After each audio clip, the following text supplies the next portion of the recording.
The water hit Celeste Vane's shoes before Mara Sutton had time to understand what had happened.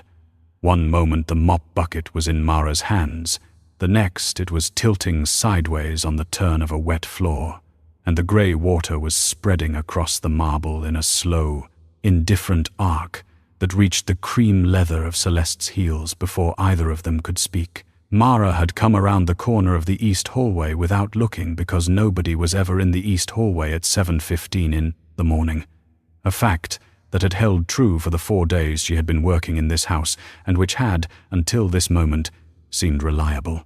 Celeste had been standing in the exact center of the corridor with her arms at her sides and her phone in one hand and her attention somewhere else entirely, which was the only reason she had not moved out of the way.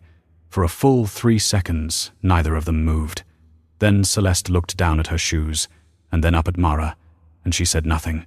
That was the thing Mara would remember about that moment. Not the water, not the cold slide of panic that moved through her chest, but the silence. In the world Mara had come from, people reacted to accidents with noise, anger, curses, the immediate escalation of a voice. Celeste's silence was something else entirely. It was the silence of a person who had decided something and saw no reason to announce it. Mara set the bucket upright. She pulled the cloth from her shoulder and crouched and began soaking up the water from around Celeste's shoes, working quickly and without comment, because there was nothing to say that would improve the situation and a great deal that could make it worse. She was aware of Celeste watching her do this. She was aware of the quality of that attention the way you were aware of weather, not seeing it directly but knowing it was above you and was not neutral. When she had cleared the water from the immediate area, she stood up and said, "I'm sorry about your shoes. If the leather is damaged, I'll pay for the cleaning."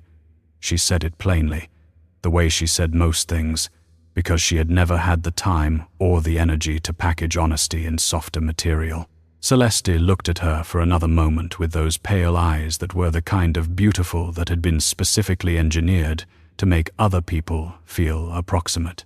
Then she said, "Be more careful," and walked away down the corridor without looking back, her heels making no sound on the wet marble. Mara stayed where she was for a moment, holding the wet cloth, breathing slowly.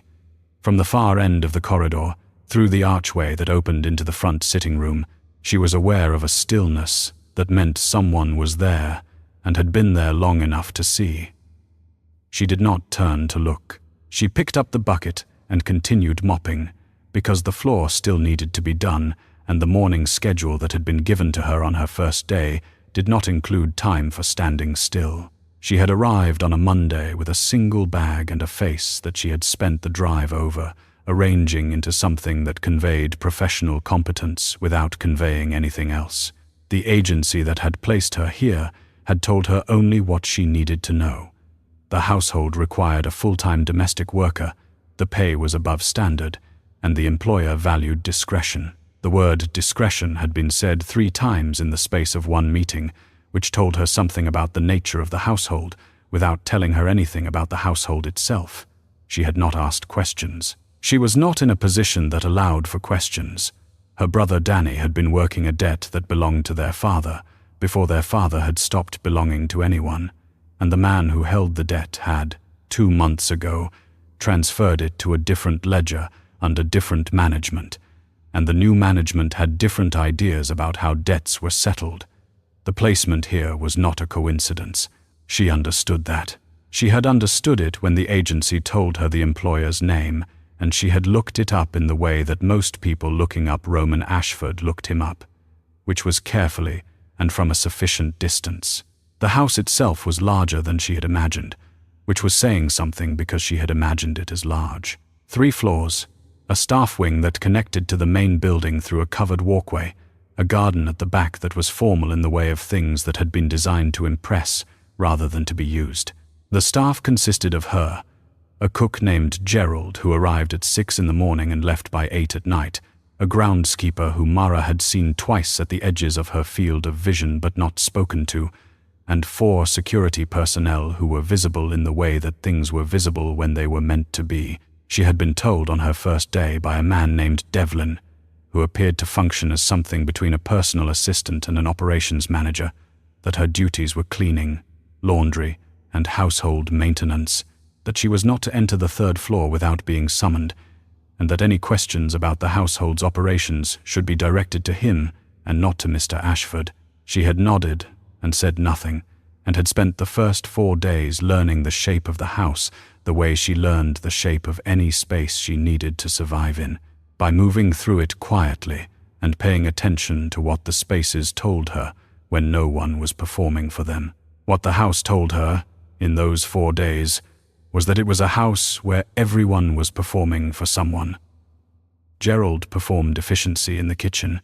The security personnel performed invisibility outside the doors. Devlin performed competence in the corridors. And Celeste Vane, who had been here when Mara arrived and showed no signs of leaving, performed something more elaborate than any of them, the role of a woman who was precisely where she chose to be and found everything around her slightly beneath her attention. It was a performance Mara could recognize because she had seen it before, in different settings and on different people, and she had noticed that the most convincing version of it was usually being done by someone who was not, in fact, where they chose to be. That morning, before the bucket, Mara had been cleaning the upper landing when Celeste appeared in the doorway of the bedroom she used when she stayed overnight and said, without any particular lead-up, "Roman prefers his coffee at 7:45, not 7:30. The previous staff kept getting it wrong. Mara had looked at her. "The schedule Devlin gave me says 7:30, she said. "The schedule is wrong," Celeste said, and went back into the bedroom. Mara had noted it without writing it down, not because it was useful information about coffee, but because it was a particular kind of information about Celeste, the kind that came from a person who kept track of schedules that were not theirs to keep track of. Roman Ashford appeared at lunch on the first day that he appeared at all, which was the third day, having been absent on business for the first 2. Mara had formed an impression of him from the house before she formed one from the man, which was its own kind of introduction. The house was austere in a way that was not minimal but stripped, as if someone had removed from it over time everything that was not load-bearing. There were no photographs. There were books, but they were arranged by size and not by any system that suggested they had been read in any particular order. The furniture was expensive and impersonal in the way that hotel furniture was impersonal, chosen for durability and not for the way a person might come to prefer a specific chair. When Roman Ashford himself appeared, coming through the front door at 12:30 on the third day, in a coat that was wet from rain, and with the expression of a man who had been managing a problem since before, most people were awake. Mara was at the far end of the entrance hall polishing the baseboard, and she had perhaps 3 seconds to observe him before he became aware of her presence. What she saw in those 3 seconds was a man who moved through his own house the way he probably moved through every space he occupied, as if the space had been arranged around him rather than him navigating the space. Then he saw her, and his expression did not change, but his attention did, the way a room temperature changes when a window opens, and he said, "You're the new one." And she said, "Yes." And he went upstairs, and that had been the entirety of their first conversation. By the end of the first week, she had learned 3 things about Roman Ashford. He did not eat breakfast. He preferred the second-floor study to the formal office on the ground floor, which Devlin used when Roman was not in it. And he watched things. Not people specifically. Not in the way that made you feel observed, but with the general attentiveness of a person who had learned at some point that the information you gathered without asking was more reliable than the information you received in answer to a question. She had noticed him notice the bucket incident. She had noticed him not react to it. And that evening, when Devlin appeared in the doorway of the supply room where she was reorganizing the cleaning materials and told her, in his usual brisk tone, that her brother had called and left a message that he was doing well and not to worry, Mara went very still. She had not told anyone here about her brother. She had not told the agency. She had not mentioned him to Gerald or to Devlin or to anyone in this house, because the people in this house were the reason her brother's situation was what it was, and you did not hand that kind of information to people who already had leverage over you. She stood in the supply room for a long moment after Devlin left, her hand resting on a shelf of cleaning solution, and looked at the wall in front of her, and thought about what it meant that Roman Ashford had known which person in the world she most needed to hear from tonight, and had made sure she heard. The jewelry box fell on a Tuesday, which was the day Mara cleaned the upper guest suite, a room that Celeste used when she stayed overnight, but which was not, strictly speaking, Celeste's room. That distinction existed on paper only. In practice, the room had been gradually colonized over what appeared to be several months. A row of perfume bottles on the vanity, 3 dresses in the wardrobe, a pair of reading glasses on the nightstand that probably belonged to no one who wore reading glasses because Celeste Vane did not appear to have any weaknesses that required correction. The jewelry box was on the top shelf of the wardrobe, pushed to the back, which was where Mara found it when she was reaching for a pillowcase that had somehow migrated to the upper shelf during the previous week's laundry. She did not mean to bring the box down with it. Her hand caught the edge of the box as she pulled the pillowcase free, and the box dropped before she could catch it, and the latch came open on impact, and the contents scattered across the wardrobe floor, a string of pearls, 2 rings, a folded receipt, and a phone. Not a decorative phone, not a phone that had been stored there for any reason a person stored phones in jewelry boxes, but a phone that was charged, which she could tell because the screen lit briefly when it hit the floor, showing a lock screen with no name and no image, just the time, and a single notification from a number that was saved under no name at all. Mara put everything back. She put the pearls back, and the rings and the receipt and the phone in the same relative positions they had occupied before, and she replaced the box on the upper shelf and straightened the pillowcase and finished cleaning the room in the same 40 minutes the room always took. She did not slow down. She did not speed up. She had been in situations before where the thing she had seen required her to behave as if she had not seen it, and she had learned that the way to do that was not to practice not seeing but to simply continue doing what she had been doing, because the body remembered a task, even when the mind was somewhere else entirely.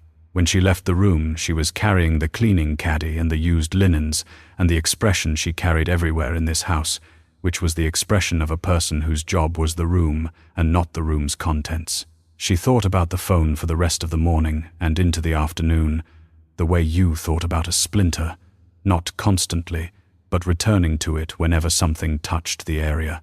A second phone meant a second line of communication that was separate from whatever communication happened on the primary phone. A second phone in a jewelry box meant it was being kept out of sight. Those 2 facts together meant something that Mara could name without wanting to, and that she could not unknow now that she had named it, and that she was not sure what to do with. She had come to this house with one purpose, and that purpose was to keep Danny safe. She had not come here to understand the household's internal architecture. She had not come here to notice things that were not her business. But she had always noticed things. It was not a skill she had learned deliberately. It was simply the result of having spent a large portion of her life in spaces where missing something could mean a cost she could not afford, and the noticing did not stop just because she wished it would.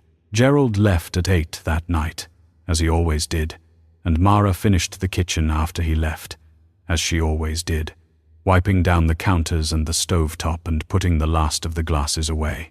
She was reaching for the light switch when she heard footsteps on the back stairs, which was not unusual because the back stairs connected the kitchen to the second floor and Devlin used them sometimes.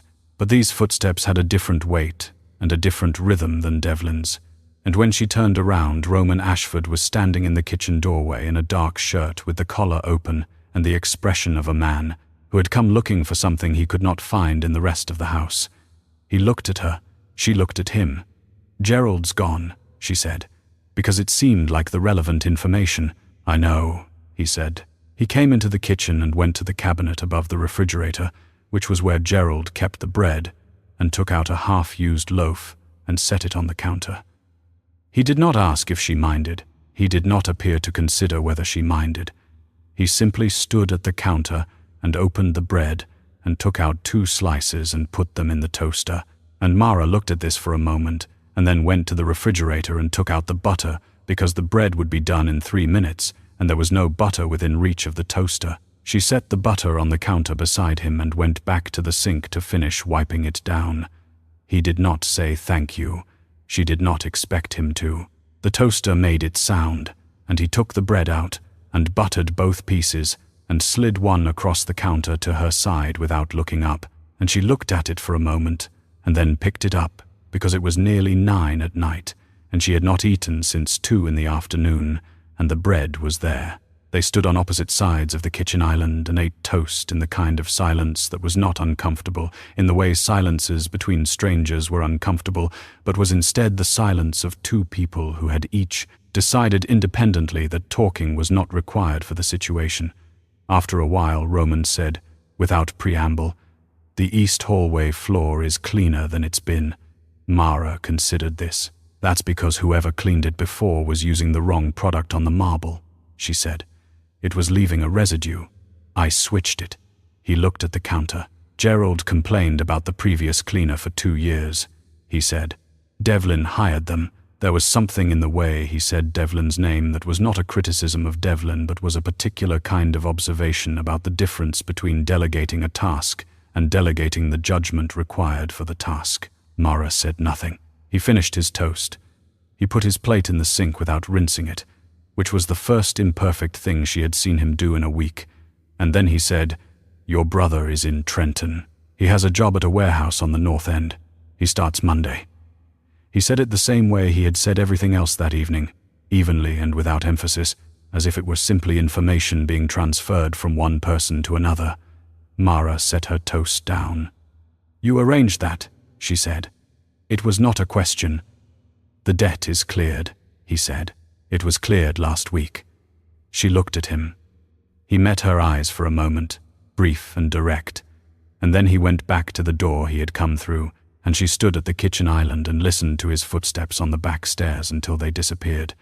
And then she stood there a while longer in the quiet of the kitchen, trying to understand what it meant that the man who was the reason she had come here was also, apparently, the reason she could leave, and that he had told her this over toast at 9 at night, in a way that made it seem like it was the most ordinary thing in the world.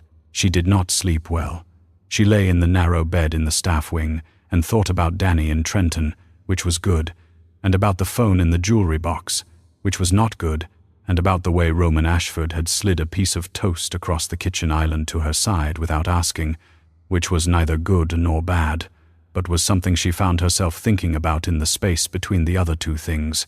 At 2 in the morning she was still awake when she heard, from the floor above her, the low, specific sound of someone talking. Not the sound of someone on a video call or watching something on a device, but the sound of a single voice speaking in short, measured sentences with pauses between them that were the pauses of someone listening to a response. Mara lay still. The sound was too low to make out words, but she could make out the register of the voice, and the register was Celeste's, and the hour was 2 in the morning, and the room directly above Mara's was the upper guest suite, where a jewelry box sat on the top shelf of a wardrobe with a phone inside it that had been charged and ready and waiting for exactly this. The old houses told you things.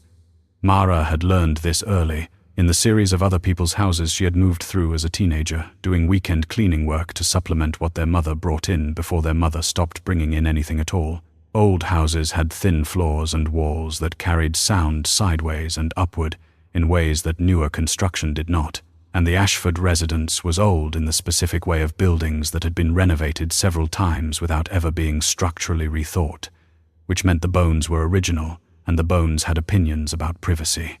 The ceiling of Mara's room in the staff wing shared a surface with the floor of the upper guest suite, and the floor of the upper guest suite was parquet laid over original joists from a time when builders did not anticipate the need to contain the sound of a woman's voice at 2 in the morning speaking in sentences that were too short to be casual conversation and too measured to be distress. She heard it again the following night, and the night after that. She was not waiting for it, not precisely, but she was not sleeping deeply either. And in the space between waking and sleep she caught the same pattern, brief exchanges, pauses, the particular rhythm of reporting rather than conversing. On the 3rd night she heard 2 words clearly because Celeste had moved closer to the window, and the old house carried the rest of the distance between them. The words were on schedule, and they landed in Mara's chest with the weight of something she had been hoping she had misunderstood. On schedule was not how a person talked to a family member. On schedule was not how a person talked to a friend. On schedule was how a person talked when there was a plan, and the plan had a timeline, and someone else needed to know the timeline was being maintained. She spent the next day cleaning the ground floor and thinking about what she was going to do, which was the kind of thinking that looked like not thinking from the outside, her hands doing their work, while the rest of her processed information she did not want. She had a brother who was safe now in Trenton. She had a debt that had been cleared. She had, technically, no remaining obligation to this house or to the man who owned it. She could leave. She could go to Trenton and find a job near Danny and put the Ashford residence behind her the way she had put other difficult spaces behind her by not looking back at them. She had assembled this argument carefully over the course of the morning, and by noon she had concluded that it was a sound argument, and also that she was not going to follow it, and that the reason she was not going to follow it was not Roman Ashford and was not the kitchen and the toast, but was the simpler and more stubborn fact that she had never in her life been able to know something that mattered and do nothing about it, and on schedule mattered, and she could not make it stop mattering by deciding she wanted to leave. Roman appeared in the doorway of the second-floor study at 3 in the afternoon and asked her, through the open door, whether she had seen a particular book that had been on the windowsill in the sitting room and was no longer there. Mara had seen it, had moved it to the shelf 2 days ago because it had been accumulating water rings from a glass placed repeatedly on its cover, and she told him so, and he said the shelf in the sitting room or the main shelf, and she said the sitting room, 3rd shelf from the left, between the green one and the grey one, and he looked at her for a moment with an expression she had not seen from him before, which was the expression of a person being surprised by something they had not expected to find useful. "Come in," he said, and stepped back from the door. She came in because he had asked, and because she had learned that the invitations in this house were not frequent enough to decline, without meaning something by the declining. The study was the room in the house that was most like him, she had decided, not because it was imposing, but because it was the one room where the impersonality of the rest of the house gave way to evidence of habitation. There was a dent in the leather of the desk chair from consistent use. There were papers on the desk, in an order that was not decorative. There was a photograph on the far wall, the only photograph she had seen anywhere in the house, a small one in a plain frame, positioned where it would be visible from the desk but not from the door. She did not look at it directly. He was behind the desk before she had fully processed the room, and he said, "Sit," in the way he said most things, not as a command but as a statement about what was going to happen, and she sat in the chair across from him and waited. He looked at the papers on the desk for a moment, and she had the sense that he was organizing not the papers but his approach to what he was about to say. "You've been here 2 weeks," he said. "Yes," she said. "The household has been running more smoothly," he said, "than it has in some time." She said nothing, because that was not a question.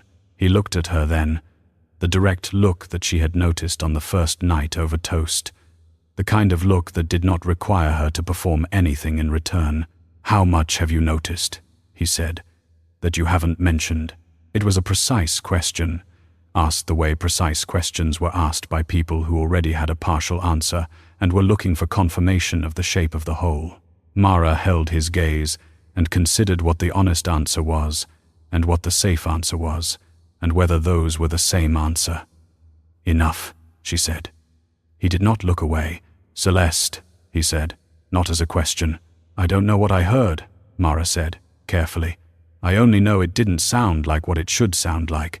He was quiet for a moment. Outside the window the light was changing toward late afternoon, the kind of flat grey light that arrived before rain, and in it his face had the quality of a person who was looking at something he had been looking at for long enough that the looking had begun to cost him something. "No," he said. "Finally. It doesn't." She left the study 20 minutes later, not entirely sure what had happened in the room, only that something had shifted in the same way a door shifts when the latch is released, not open yet, but no longer closed in the same way it had been. She was halfway down the hall when Celeste appeared at the far end of it, coming from the direction of the stairs, dressed for an evening she had not mentioned to anyone in the household. Celeste looked at Mara in the corridor outside Roman's study, and something moved behind those pale eyes, very briefly, before the expression that was always there reassembled itself. "You're needed downstairs," Celeste said. "Gerald has a question about tomorrow's menu." Mara knew Gerald had left at 8, as he always did, and it was now past 8. She knew this the way she knew the schedule of everything in this house, because it was her job to know, and she had done her job. She looked at Celeste. "Of course," she said, and moved toward the stairs. Just before she reached them, Celeste said, from behind her, very evenly and very lightly, as if she were making an observation about the weather, "You have a brother in Trenton, I think. A warehouse job, North End." Mara stopped walking. She did not turn around.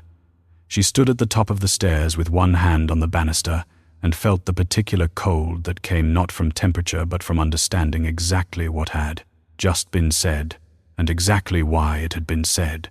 Then she went downstairs, because going downstairs was what she had said she would do, and because the thing Celeste had just done was a warning and not yet anything worse, and because Mara had never in her life allowed fear to change the direction she was already walking. She did not sleep at all that night.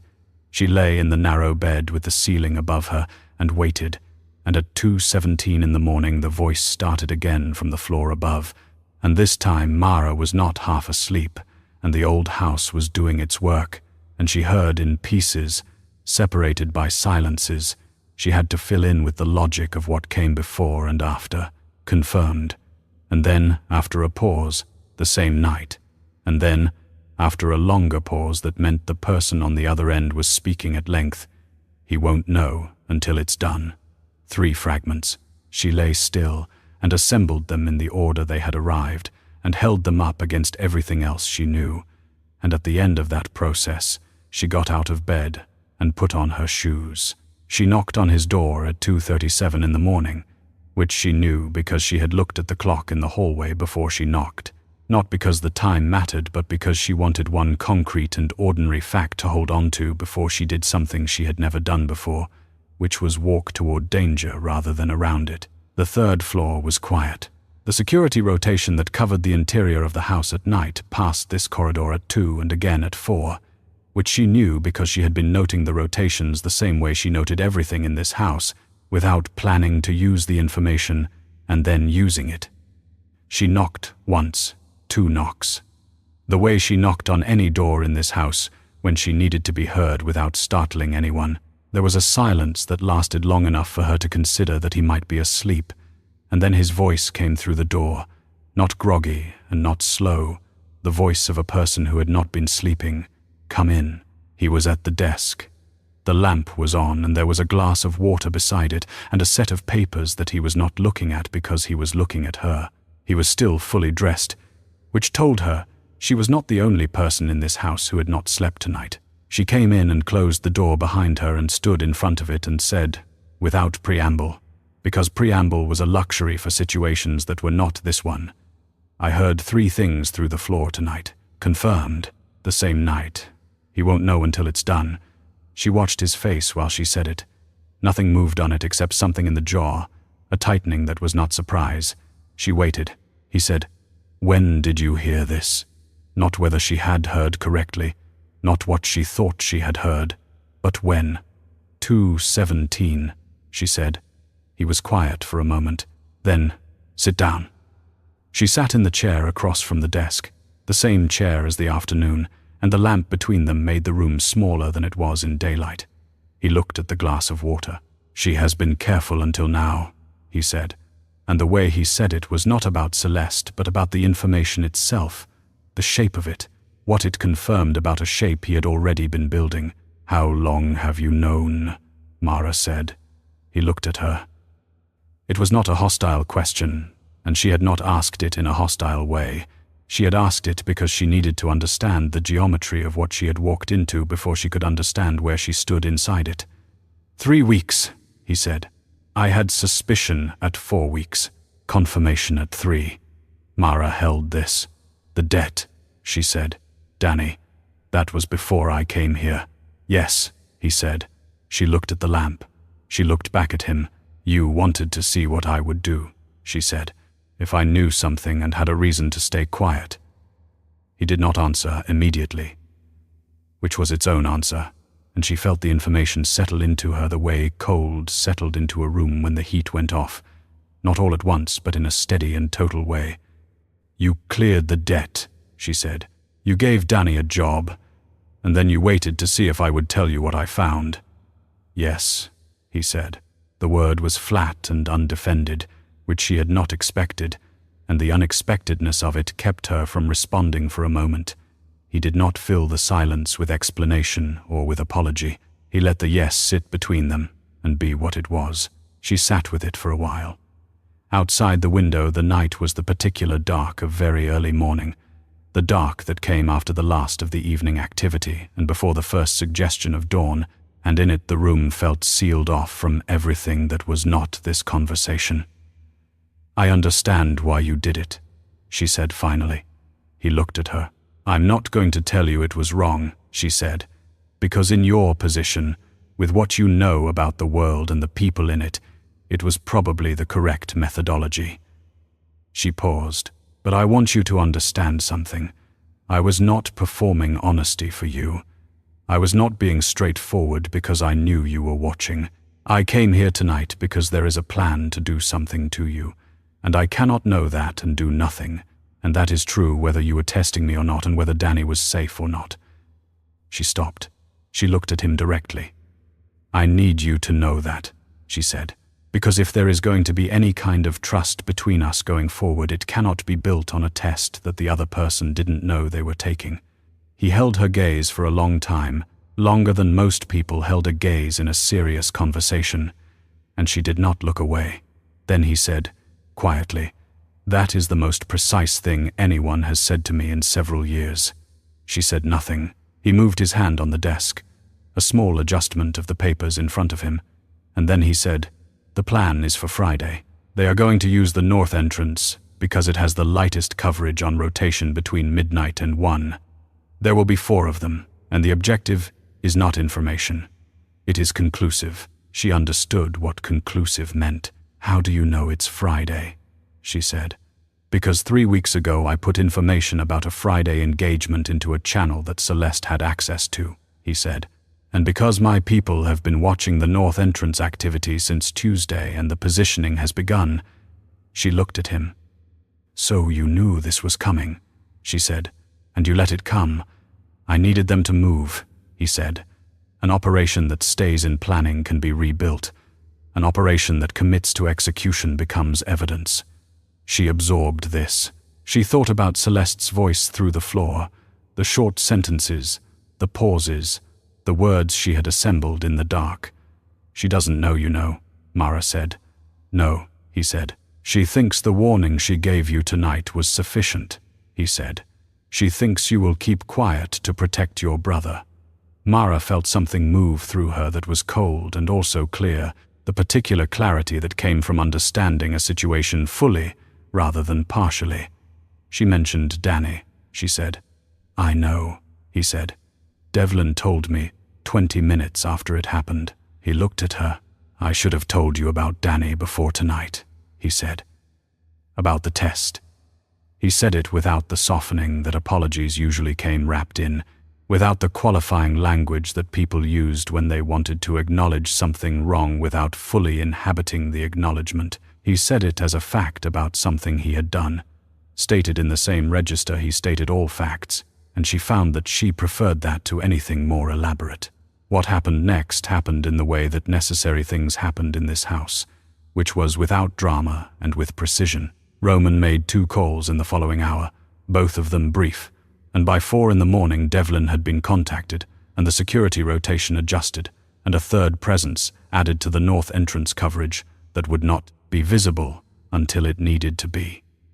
Mara stayed in the study through the calls because he had not told her to leave and she had not decided to, and when the 2nd call was finished, He set the phone down and looked at her across the desk, and for a moment, neither of them said anything. Then the door opened, and Celeste was standing in it. She was in the same clothes she had been in the corridor hours before, which meant she had not slept either, and she looked at Mara, sitting in the chair across from Roman, and then at Roman, and then back at Mara, and her face did something that Mara had not seen it do in 2 weeks, which was lose its composure entirely for the space of approximately 3 seconds before it returned. "I see," Celeste said. Roman looked at her with the full weight of everything he knew and had known for 3 weeks, and he said nothing at all. And the nothing was worse than anything he could have said, and Celeste understood that from the way her shoulders adjusted, a small movement, the physical acknowledgement of a position that had shifted irreversibly. She looked at Mara one more time. Then she said, to Mara and not to Roman, in a voice that had lost all of its performance and was for the first time simply a voice, "You don't know what you are to him." She paused. "But I do, and I hope you're careful with it." Then she left, and the door closed, and the room was quiet. Roman looked at the closed door for a long moment. Then he looked at Mara. She looked back at him. There were things she could have said and things she could have asked, and she considered both, and then she said neither, because the hour was nearly 4 in the morning, and some things needed more than a few hours of darkness to be properly named. "The north entrance," she said instead. "Will it hold?" He looked at her. Something that was not quite a smile moved across his face, brief and unplanned, the expression of a person who had been asked an operational question in a moment that had been anything but operational, and found the combination unexpectedly steadying. "Yes," he said. "It will hold." She nodded. She stood up from the chair. "Then I'm going to try to sleep for 2 hours," she said. "Gerald comes at 6. He looked at her for a moment with the look that she had first seen in the kitchen, over toast, and that she had been carefully not thinking about since. "Mara," he said. She stopped at the door. He did not say anything else immediately, and she waited, because she had learned that when he took time before speaking, the words that followed were the ones he meant. "Thank you," he said. She held it for a moment. "You're welcome," she said, and she meant it in the full and uncomplicated way that those 2 words were capable of being meant, and she left. The north entrance held.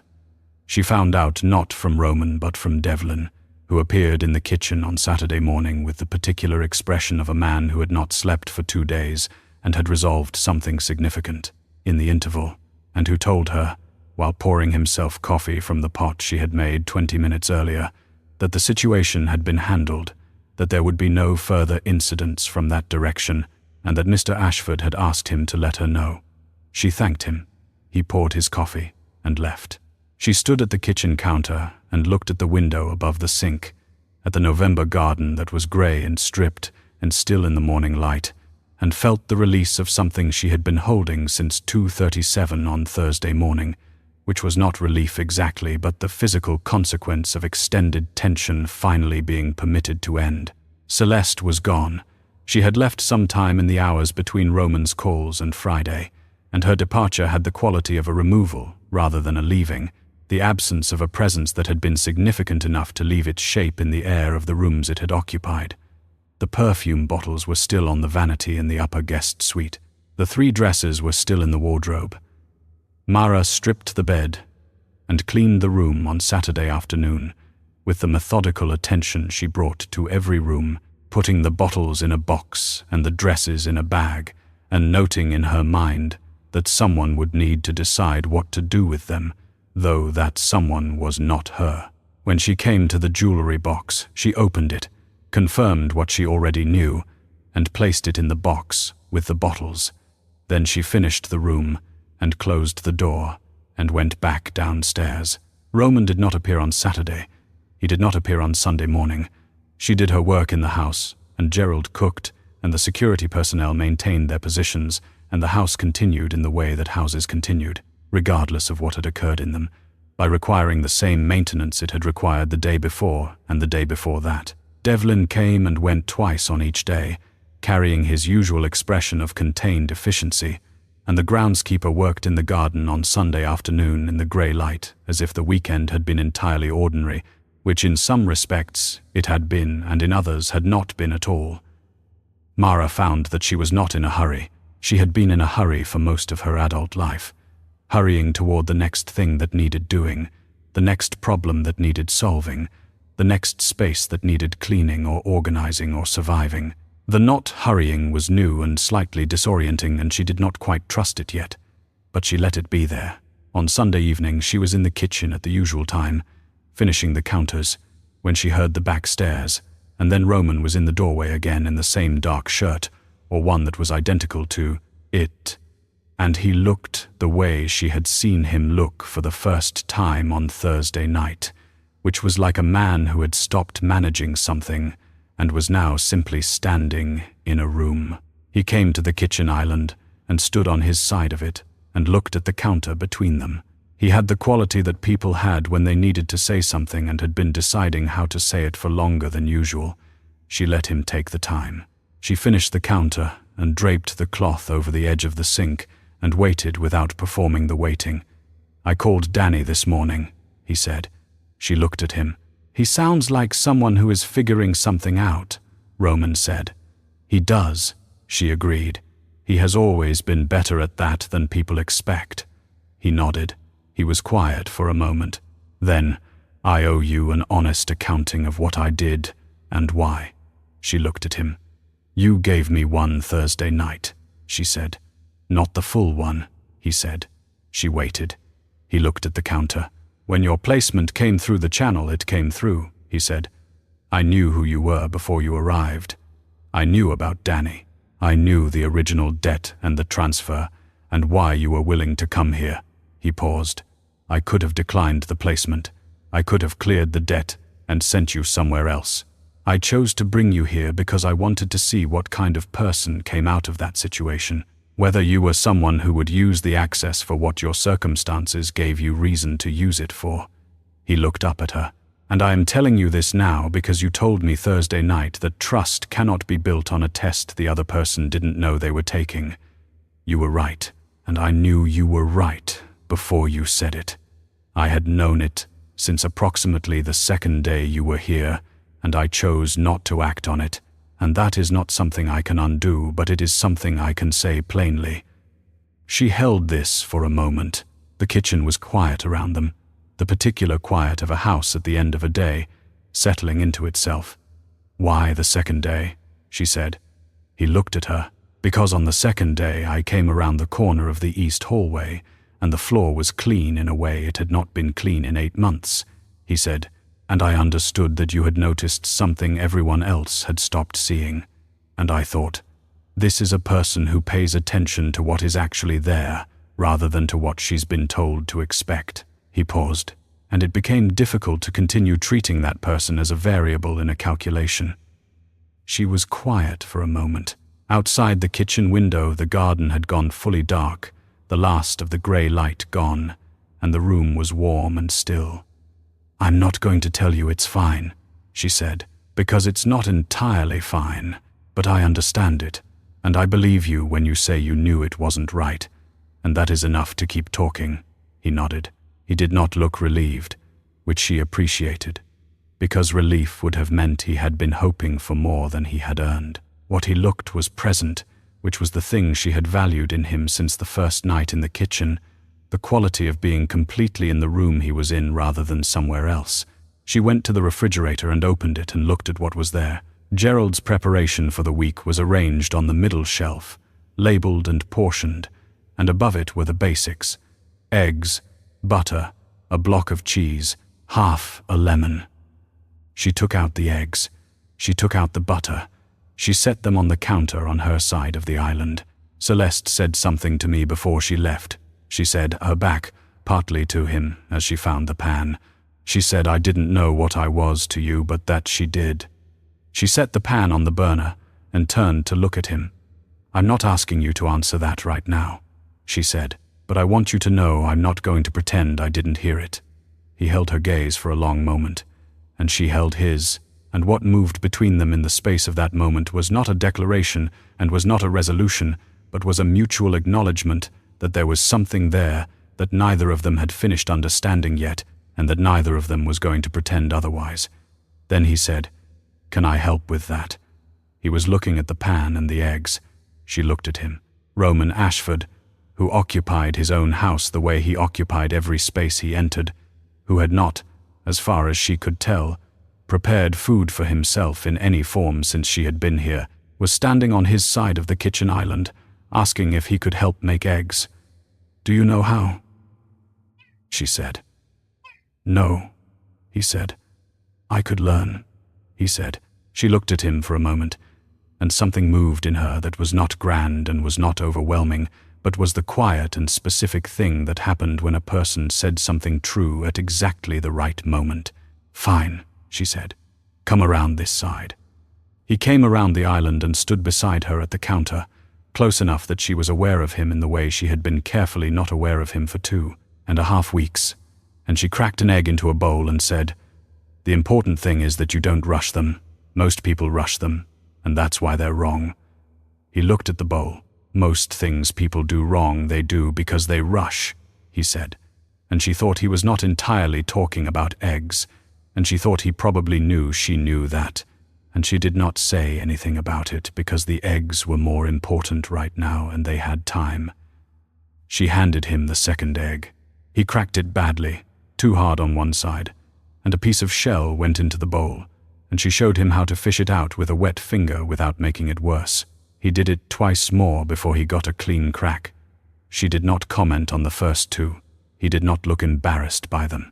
They stood at the counter in the warm kitchen and made eggs in the ordinary way that ordinary things were made by people who were still learning the specific gravity of each other. And outside the window the garden was dark and the house was quiet. And Mara Sutton, who had arrived here with a single bag and a face arranged into professional competence and nothing else, stood at this counter in this kitchen and felt, for the first time in a very long time, that she was exactly where she had decided to be.